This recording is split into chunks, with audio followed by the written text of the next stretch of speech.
जय जगन्नाथ। नमस्कार। सतरे कण विद्या द्वारा आमे मुक्ति और जीवन मुक्तिर रास्ता पाइपरिबा? हाँ, किपरि पाइपरिबा? सत्संग द्वारा यह संभव होइपारिबो। ए सृष्टि सत्य असत्य धर्म अधर्म न्याय अन्यायर एक खेल।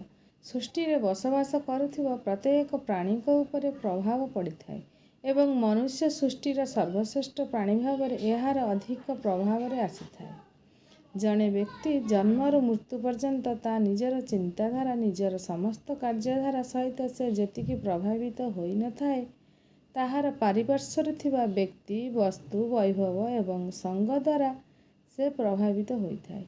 जन्मरू मृत्यु पर्यंत से सत्य न्याय धर्म पार्श्वरे जदि रहे ताहार जीवन सेही परि गढ़ी उठे।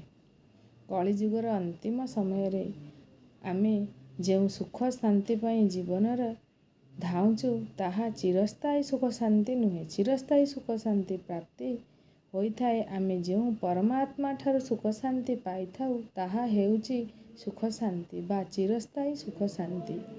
सत्संग आमर केवल वर्तमान जीवन धारा उपरे निर्भर करे।